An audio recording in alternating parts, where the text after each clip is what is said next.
यही मेरा वतन कहानी। मुंशी प्रेमचंद। आज पूरे 60 बरस के बाद मुझे अपने वतन, प्यारे वतन का दर्शन फिर नसीब हुआ। जिस वक्त मैं अपने प्यारे देश से विदा हुआ और किस्मत मुझे पश्चिम की तरफ ले चली, मेरी उठती जवानी थी। मेरी रगों में ताजा खून दौड़ता था और सीना उमंगों और बड़े बड़े इरादों से भरा हुआ था। मुझे प्यारे हिंदुस्तान से किसी जालिम की सख्तियों और इंसाफ के जबरदस्त हाथों ने अलग नहीं किया था। नहीं, जालिम का जुल्म और कानून की सख्तियां मुझसे जो चाहे करा सकती है, मगर मेरा वतन मुझसे नहीं छुड़ा सकती। यह मेरे बुलंद इरादे और बड़े बड़े मंसूबे थे जिन्होंने मुझे देश निकाला दिया। मैंने अमेरिका में खूब व्यापार किया, खूब दौलत कमाई और खूब ऐश किए। भाग्य से बीवी भी ऐसी पाई जो अपने रूप में बेजोड़ थी, जिसकी खूबसूरती की चर्चा सारे अमेरिका में फैली हुई थी और जिसके दिल में किसी ऐसे ख्याल की गुंजाइश भी न थी जिसका मुझसे संबंध न हो। मैं उस पर दिलोजान से न्यौछावर था और वह मेरे लिए सब कुछ थी। मेरे 5 बेटे हुए, सुंदर, हृष्ट पुष्ट और नेक, जिन्होंने व्यापार को और भी चमकाया और जिनके भोले नन्हे बच्चे उस वक्त मेरी गोद में बैठे हुए थे जब मैंने प्यारी मातृभूमि का अंतिम दर्शन करने के लिए कदम उठाया। मैंने बेशुमार दौलत, वफादार बीवी, सपूत बेटे और प्यारे प्यारे जिगर के टुकड़े, ऐसी ऐसी अनमोल नेमतें छोड़ दी, इसलिए कि प्यारी भारत माता का अंतिम दर्शन कर लूं। मैं बहुत बुढ़ा हो गया था, 10 और हूँ तो पूरे 100 बरस का हो जाऊं, और अब अगर मेरे दिल में कोई आरजू बाकी है तो यही कि अपने देश की खाक में मिल जाऊं। यह आरजू कुछ आज ही मेरे मन में पैदा नहीं हुई है, उस वक्त भी थी जबकि मेरी बीवी अपनी मीठी बातों और नाजुक अदाओं से मेरा दिल खुश किया करती थी। जबकि मेरे नौजवान बेटे सवेरे आकर अपने बूढ़े बाप को अदब से सलाम करते थे, उस वक्त भी मेरे जिगर में एक कांटा सा खटकता था और वह कांटा यह था कि मैं यहाँ अपने देश से निर्वासित हूँ। यह देश मेरा नहीं है, मैं इस देश का नहीं हूँ। धन मेरा था, बीवी मेरी थी, लड़के मेरे थे और जायदादें मेरी थी, मगर जाने क्यों मुझे रह रहकर अपनी मातृभूमि के टूटे फूटे झोपड़े, 4-6 बीघा मौरूसी जमीन और बचपन के लंगोटिया यारों की याद सताया करती थी और अक्सर खुशियों की धूमधाम में भी यह ख्याल चुपके लिया करता कि काश अपने देश में होता। मगर जिस वक्त बम्बई में जहाज से उतरा और काले कोट पतलून पहने, टूटी फूटी अंग्रेजी बोलते मल्लाह देखे, फिर अंग्रेजी दुकानें, ट्रामवे और मोटर गाड़ियां नजर आई, फिर रबड़ वाले पहियों और मुंह में चुरुट दाबे आदमियों से मुठभेड़ हुई, फिर रेल का स्टेशन और रेल पर सवार होकर अपने गांव को चला, प्यारे गांव को जो हरी भरी पहाड़ियों के बीच में आबाद था, तो मेरी आंखों में आंसू भर आए। मैं खूब रोया, क्योंकि यह मेरा प्यारा देश न था, यह वह देश न था जिसके दर्शन की लालसा हमेशा मेरे दिल में लहरे लिया करती थी। यह कोई और देश था, यह अमेरिका था, इंग्लिस्तान था, मगर प्यारा भारत नहीं। रेलगाड़ी जंगलों, पहाड़ों, नदियों और मैदानों को पार करके मेरे प्यारे गांव के पास पहुंची, जो किसी जमाने में फूल पत्तों की बहुतायत और नदी नालों की प्रचुरता में स्वर्ग से होड़ करता था।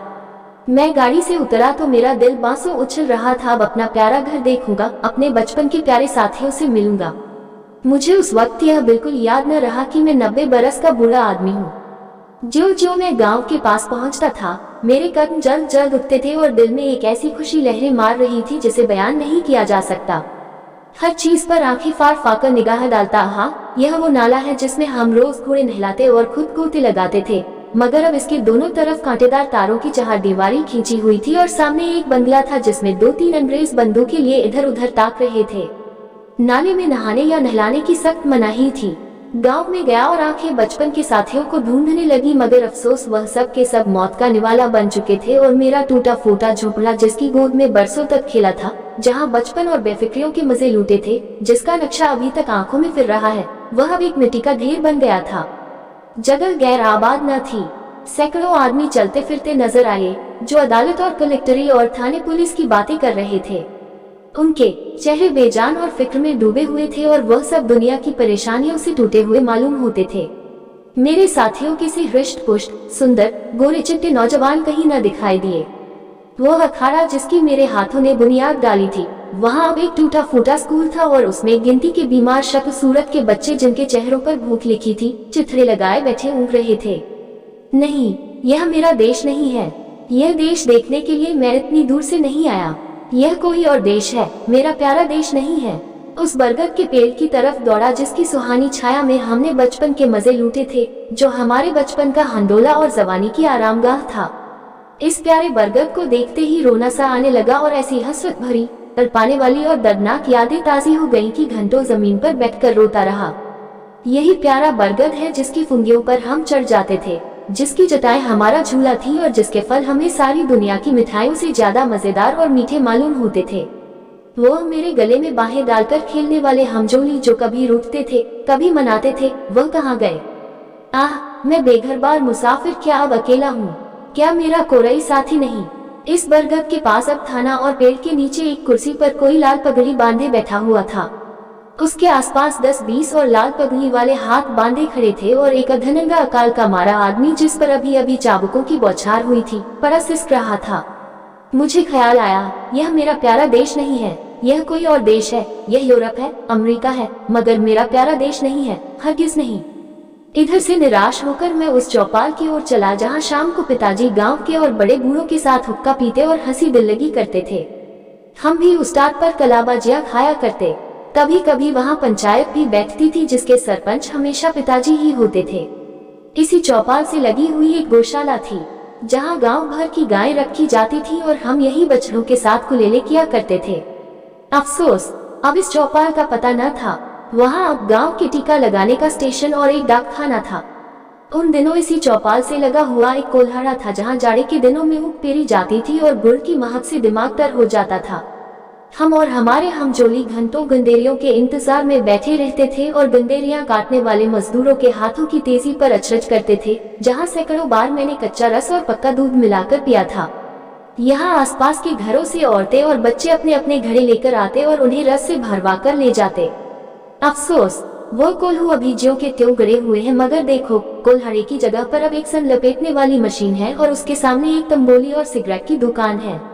इन दिल को छलनी करने वाले दृश्यों से दुखी होकर मैंने एक आदमी से जो सूरत से शरीफ नजर आता था कहा, बाबा, मैं परदेशी मुसाफिर हूँ, रात भर पड़े रहने के लिए मुझे जगह दे दो। इस आदमी ने मुझे सर से पैर तक घूर कर देखा और बोला, आगे जाओ, यहाँ जगह नहीं है। मैं आगे गया और यहाँ से फिर हुक्म मिला, आगे जाओ। 5वीं बार सवाल करने पर एक साहब ने मुट्ठी भर चने मेरे हाथ पर रख दिए। चने मेरे हाथ से छूटकर गिर पड़े और आंखों से आंसू बहने लगे। हाय, यह मेरा प्यारा देश नहीं है, यह कोई और देश है। यह हमारा मेहमान और मुसाफिर की आवभगत करने वाला प्यारा देश नहीं, हरगिज नहीं। मैंने एक सिगरेट की डिबिया ली और एक सुनसान जगह पर बैठकर बीते दिनों की याद करने लगा कि एकाएक मुझे उस धर्मशाला का ख्याल आया जो मेरे परदेश जाते वक्त बन रहा था। मैं उधर की तरफ लपका कि रात किसी तरह वहीं काटूं, मगर अफसोस, हाय अफसोस, धर्मशाला की इमारत ज्यों की त्यों थी, लेकिन उसमें गरीब मुसाफिरों के रहने के लिए जगह न थी। शराब और शराबखोरी, जुआ और बदचलनी का वहाँ अड्डा था।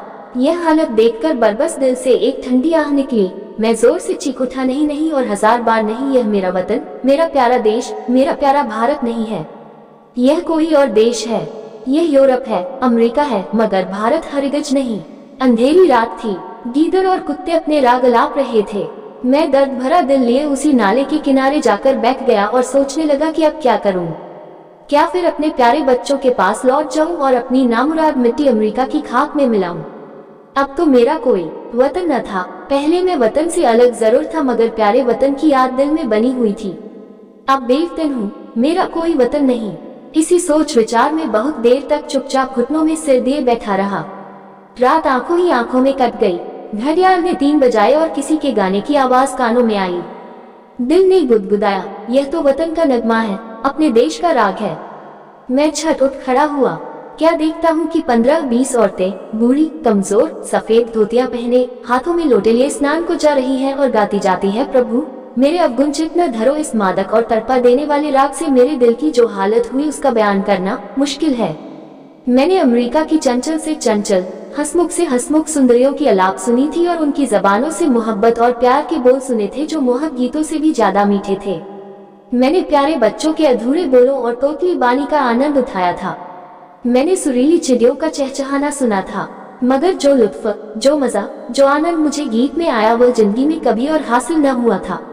मैंने खुद गुनगुनाना शुरू किया, प्रभु मेरे अवगुण जितना धरो तन में हो रहा था कि फिर मुझे बहुत से आदमियों की बोलचाल सुनाई पड़ी और कुछ लोग हाथों में पीतल के कमंडल लिए शिव शिव, हर हर, गंगे गंगे, नारायण नारायण कहते हुए दिखाई दिए। मेरे दिल ने फिर गुदगुदाया, यह तो मेरे देश प्यारे देश की बातें हैं।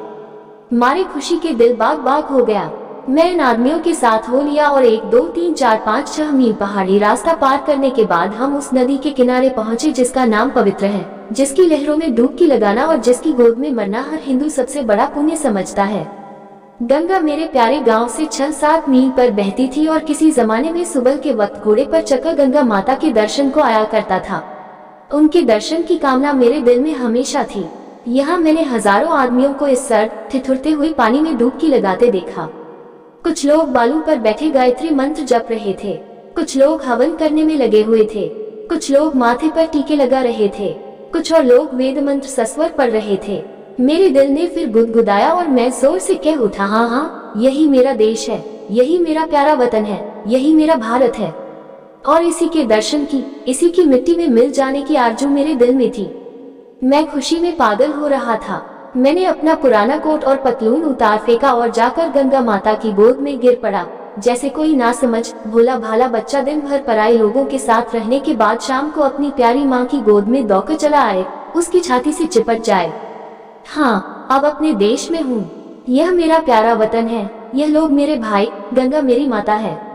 मैंने ठीक गंगा जी के किनारे एक छोटी सी झोंपड़ी बनवा ली है और अब मुझे सिवाय राम नाम जपने के और कोई काम नहीं। मैं रोज शाम सवेरे गंगा स्नान करता हूँ और यह मेरी लालसा है कि इसी जगह मेरा दम निकले और मेरी हड्डियाँ गंगा माता की लहरों की भेंट चढ़ें। मेरे लड़के और मेरी बीवी मुझे बार बार बुलाते हैं, मगर अब मैं यह गंगा का किनारा और यह प्यारा देश छोड़कर वहाँ नहीं जा सकता। मैं अपनी मिट्टी गंगा जी को सौंपूंगा। अब दुनिया की कोई इच्छा, कोई आकांक्षा मुझे यहाँ से नहीं हटा सकती, क्योंकि यह मेरा प्यारा देश, मेरी प्यारी मातृभूमि है और मेरी लालसा है कि मैं अपने देश में मरूं।